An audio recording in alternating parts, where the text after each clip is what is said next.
Today on the Perception in Action podcast, can decision-making in sports be improved by using above real-time or overspeed video-based training? Does it seem more game-like to athletes? Does it result in transfer of training to improve decisions on the field? So it's time for a call to action. Hello, and thanks for joining me. This is Rob Gray from Arizona State University. I've been on a now over 25-year journey as a researcher, professor, and high-performance consultant to understand how we acquire and adapt our perceptual motor skills. Welcome to the Perception in Action podcast, where I discuss how psychological research can be applied to improving performance, accelerating skill acquisition, and designing technologies. If you're a coach or an instructor, my goal is to help you bridge the gap between research and application, and to connect your experiential knowledge with skill acquisition and motor learning theory. I want to help take you from using practice design recipes to becoming a master chef who can manipulate the key ingredients to come up with your own innovative training methods.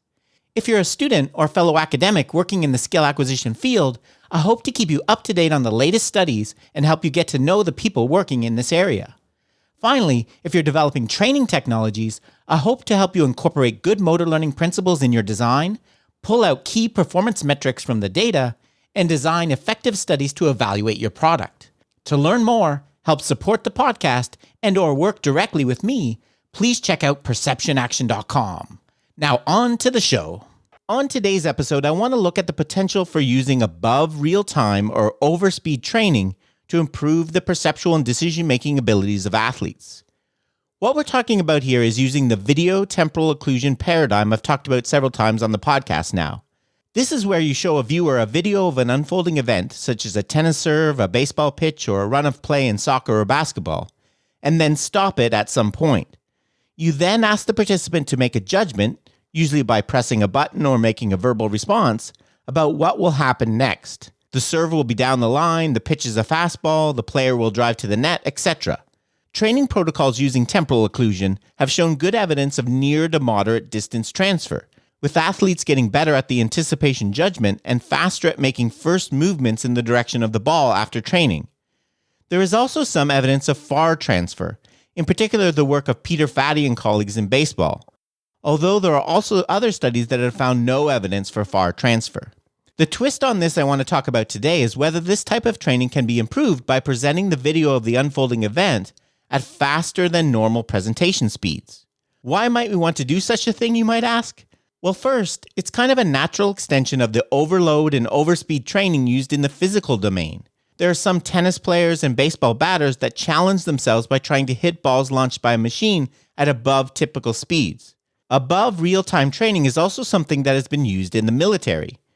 As proposed by Schneider in 1985, quote, critical high-performance skills that are practiced at least in part in an above real-time environment could lead to faster acquisition of automaticity patterns of performance, less opportunity for memory decay, and a sustained level of motivation during training, end quote. So, just like comparable interventions in physical practice, it has been proposed that overspeed training in the perceptual cognitive domain may be a better way to challenge new learners and speed skill acquisition. The second reason it has been proposed that this type of training might be beneficial is that it could potentially address some of the concerns that have been raised about the representativeness of the temporal occlusion paradigm, in particular the uncoupling of perception and action. As I've discussed in previous episodes such as 140 and 314, the external validity of this popular methodology has been challenged in several ways, with some arguing that the judgments and decisions being made in the task are fundamentally different than what are actually used when performing the skill itself. There are a few different lines of evidence to support this view. First, we know that passive perception and perceiving to act involve different brain areas, the ventral stream for the former and the dorsal stream for the latter. This idea is supported by studies, for example, like the one done by David Mann and colleagues, which shows that a small amount of visual blur impairs anticipation in cricket when a passive response is used, but not when batters are actually allowed to hit the ball. Second, research on gaze behavior, like the work of Matt Dix, which we discussed in episode 306, has shown that performers often look at completely different things when asked to say what they would do versus actually doing it. Finally, it's been found that expertise differences are significantly larger when a coupled response is used instead of a passive one. Lorenz and colleagues, whose studies I will discuss in a moment, have proposed that overspeed training could potentially offset some of these limitations. This is largely based on work showing that subjectively, athletes rate faster than normal speed video as being more quote-unquote lifelike. In this work, the speed of the video presentation was progressively increased from 1 times, real time, up to 1.5 times speed, and participants were asked to rate how game-like each video felt. It was found that video speeds of 1.25 to 1.5 times normal were rated as being the most realistic. I will return to the question of whether or not this addresses the limitations of the temporal occlusion paradigm later, but first let's look at some studies that have used the overspeed training paradigm. In a study published in 2013 in Psychology of Sport and Exercise, Lorenz and colleagues examined overspeed decision-making training for Australian rules football. In the study, 45 elite players were split into 3 training groups: overspeed with 1.5 times normal video, normal speed video, and a no training control group that just completed regular practice activities. Videos were sourced from AFL broadcasts and showed teams in possession of the ball moving into an attack position or kicking the ball out from defense. 3 AFL coaches watched the videos prior to the study and identified the 3 best decisions available for each video, which were assigned 3, 2, or 1 points respectively. There was an 88% inter-rater agreement, which is quite good. In pre- and post-test, participants watched 12 such videos that were paused mid-action. They were all played at normal speed. Their task was to indicate by clicking on the screen with a mouse where on the field the ball should be played, either by a pass or a kick. They had 3 seconds to respond, and their decision accuracy, with respect to the coach's ratings, was measured. Importantly, the study also included tests of VAR transfer. Specifically, game day matches for a subgroup of the participants, 6 overspeed, 4 normal, and 3 control, were filmed, and the accuracy of their decisions, based on the actions in the game, were again rated by coaches. Training lasted 5 weeks, with the 2 video groups performing the task for 12 videos, again at the 2 different speeds for each group. There were also retention tests performed at 2 and 10 weeks. So overall, a very well-designed study. What was found? Overall, there was not really strong support for a benefit of overspeed training. Not surprisingly, there was good evidence of near transfer. Both the normal and the overspeed video training groups improved on the video occlusion test from pre to post training more than the control group did. There was also some evidence that the overspeed group improved more quickly during training. It was also the case that the improvements in decision-making accuracy for the 2 video groups, as compared to the control, were essentially gone at the 10-week retention test.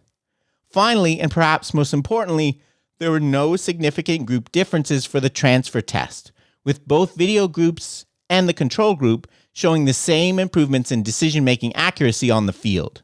In a companion study to the one I just described, published in the International Journal of Sports Science and Coaching in 2014, Lorenz and colleagues examined gaze behavior data collected from a subset of the participants involved in their 2013 AFL study. 6 participants were chosen, 2 from each of the overspeed, normal, and control groups, to have their eye movements recorded and analyzed while performing the video occlusion test. Fixation locations were classified into key locations in the scene, including the ball, opponents, teammates, correct field option 1, correct field option 2, correct field option 3, etc. The main dependent measures were fixation duration and location. What was found? For fixation duration, it was found that the 2 video groups had longer average fixations following training than the control group. However, there was again no difference between the normal and overspeed groups. For fixation location, it was revealed that the overspeed group spent significantly less time fixating on the player with the ball in the post-test, and more time fixating on the best location to move the ball, as rated by the coaches, in the retention test. So it seems like there were some interesting differences here, but without clear performance differences and the very small sample size, more work is needed before we can make much of it. The final study I want to look at today is one published by Dakudo and colleagues earlier this year in the journal Cognitive Processing. This study examines pitch recognition in baseball batting. The authors motivate the possible advantage of overspeed training in baseball using the very short viewing time batters have when hitting the ball. Quote, during this 400 millisecond window, a batter must anticipate when and where the ball will arrive, by processing the type, speed, and location of the pitch. The task of hitting in baseball requires the use of advanced perceptual cues to decide to swing the bat in a precise location or not swing. Viewing videos of pitches at both normal and progressively increasing speeds could effectively improve a hitter's anticipatory skills through improved attention to relevant cues." End quote. As I discuss in a review paper I currently have under review and will be coming soon, this commonly presented view that fast actions in sports must require anticipation is really only one conceptualization of perceptual motor control, and really actually is kind of overstated. The challenges associated with fast action can be easily addressed using online perspective control. More on that coming soon. But on to this study. 12 Division I college softball players were randomly assigned to either an overspeed or a normal speed training condition. The videos used for the testing and training were of pitchers throwing 3 different pitch types: fastballs, changeups, and curveballs to different locations: low, high, inside, outside, etc. In pre- and post-tests, batters viewed 60 videos of pitches that were occluded either at pitch release, 80 milliseconds after release, or 200 milliseconds after release. The videos were all played at normal speed. Their task was to verbally indicate the pitch type and location, and they were scored for accuracy. During these tests, eye movement and brain activity via EEG were also measured. In particular, the authors were looking for changes in the quiet eye duration, how long the batters fixated on the pitcher or the ball, and changes in EEG alpha activity, which is inversely related to cortical activation. It was hypothesized that both of these would be lower following training.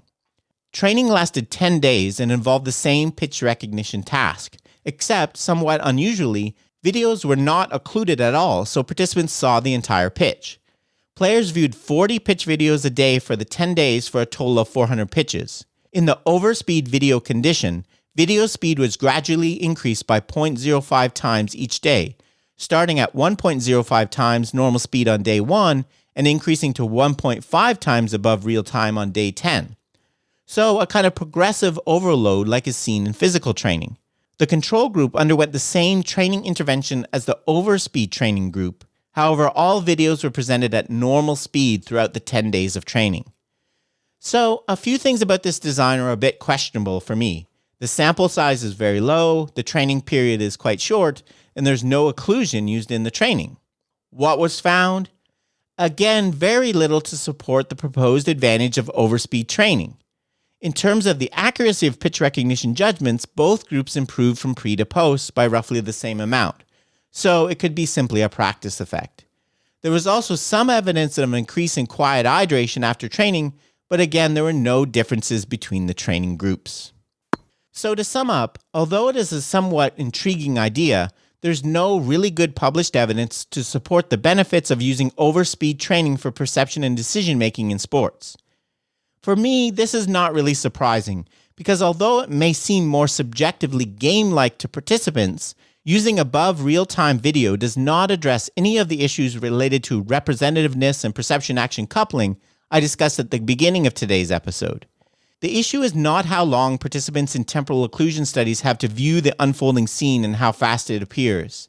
The occlusion paradigm actually does a very good job of simulating those demands by being able to occlude at different points in time and relative to key points in the event, like the release of the ball by the pitcher in baseball. The issue comes when we look at the nature of the response involved.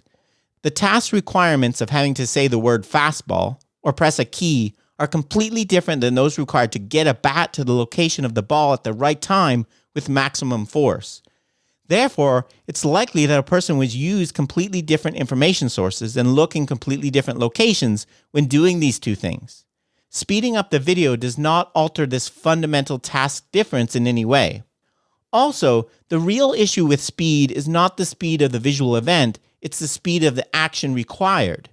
In the first study I talked about today, participants had 3 seconds to respond. 3 seconds is an eternity in most real sports. Again, without the same demands for a speeded response, it completely changes the nature of the task.